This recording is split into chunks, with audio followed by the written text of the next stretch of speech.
yakoze eki yayitidde amenyewo ebigambo bye ate wamala bimenyawo yetondere gravity mu buwandiike era tusaba bakabaka ba Buganda tebuddamu omukozesa singa tamenyawo bigambo ebyo atujja kutegeera nti yabyogedde ayina ekigendererwa bwabimenyawo mu buwandiike tujja bamusonyiwe yabadde ayina message bwagireeta naye yagireese mu mutima mubi wamu ne yamugambye otatwogera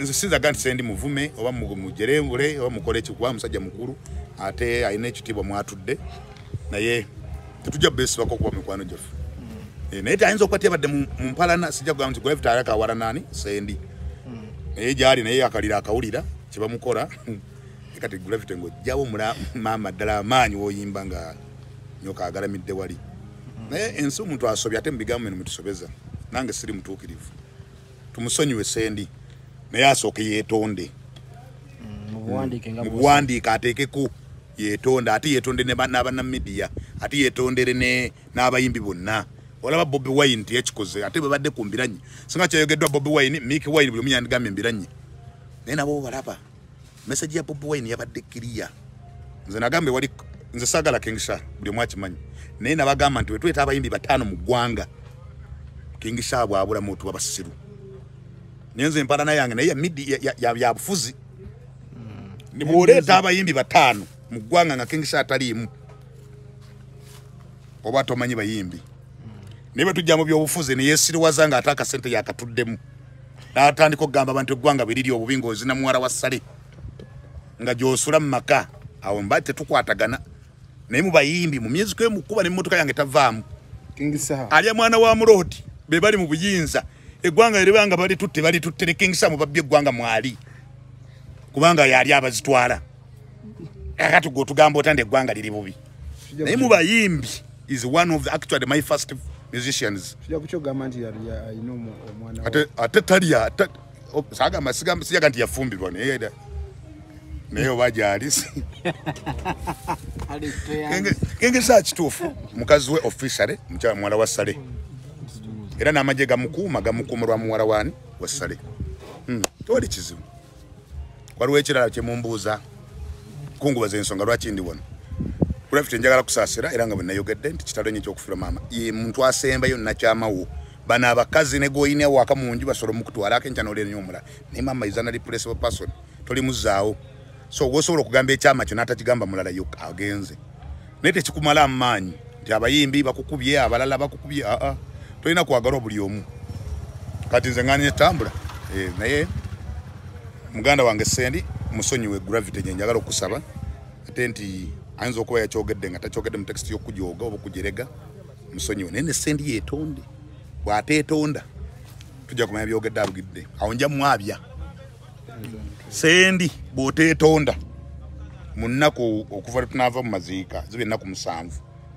awo ojja kulala lutalo lwa midiya nga nze ndulimu omulala juniya mirundi kitaawo wano yafa ne tukuyimirirawo oli mukwano gwange mukufa tebyawukana sinalaba message ye saasira gravity si mwana wa nnyoko temina kye mwafa takumanyi nakumanya nnyo bulijjo saasira ne kapa nga zifudde oli ng'afiiriddwa kapa kati ne gravity musaasire tutuge ng'abavubuka generation yaffe yani batetetekawo mpalana kulwana kufiirawo no kati sendi byeyogedde byaswaza emyaka gye n'abaana be ne famire ye nife ng'abavubuka muganda waffe wagwa mu kizibu ntujja kweyiza byokweyiza tuba tunoonya mugaati ati bobo ino zalina kye muwala naye kinene amanyi ne taata wange ne maama wange naye muwala kubanga akagaati yakalimu ate atusirwaza nkusirwaza ffekka kati otaba kenzo kyali wange bwe bali kati mu kagaati era bwana batampa nga tweyulizizza nga nyingiridde bali batanyingiridde sina buzibu naye kyali wange afune eggwanga balitwala gwotutteko ki eggwanga ligweddewo abasajja abanyankole bali mazeewo ozina muwala we kati sale mu 7 namba 2 olya muwala we ate otugamba mbu eggwanga libi Kingsa oli muyaye lwaki tewagenda mu Katanga n'ofuna ekiwala ky'omukatanga lwaki wali awasa lwaki amagye gakukumazayo ebyo byonna mugamba ekintu eki aleete ekyapa wasula mu maka buli galaga agaddeeyo nve mu midiya Kingsa bwali kireeta ndiva mu midiya ayimirire mu kyapa yaga nti kiikino Kingsa gwe kisoma n'endagaano yakigula agireete ndiva mu midiya siriddamu muleke ngende ndi omwana w'abandi ali mu motoka Anvumira kuki? Kubyoyogedde. Ngate nzina kyembagaza nze ndi bulungi. Benza okuba bagenda sula na njala. Benza n'okuba bagenda sula njala nze ngenda kuba ndidde bulungi nzukuse. Kati balange mirembe actually nzo okunvuma sekikutya.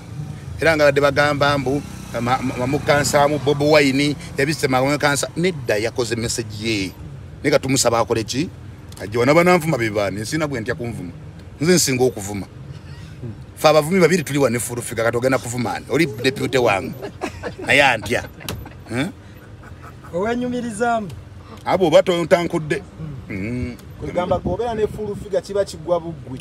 Naye kapu chebere. Kata yagala okupangisa. Kuki? Ejje pangisa. Oli musiru. Gagaba mpangisa. Obaye yapangisa. Nete mulete byakabaka. Akaliro nakawulira. Mulete byakabaka begayirira. Ne yanywesa omwenge ne bebantega bibamanyi. Naye nagambye mayanja. Baba sima ube. Ajjawulira akaliro ku bwakabaka bwa Buganda. Neseka abakawulira. Bebamanyi. Nze naruvaamu. Simanyi we nze musajja Muganda naye kyangwako. Wali olidde mmere kyolo. Simanyi yantega yankwasa. Naye kyali kibi nnyo. Kyampebuula kyawebula abaana nga tulina ne woolaga. Buganda eyo kya nga nendabira mto kyagissa gwogissa wali ogissa akaliro kangwe bagenda kuba seeke emboko ate Baganda bagezi teboogera kakubako katutu mayanja omulaba talina matama kagenda kugwa nze kabenze nagamba Abaganda mu nsonyi ebyangwako neneetona kati alumba Buganda nange enkuba mayanja nze namuwadde mwamulayo ku media namucapye muleke ngende mpame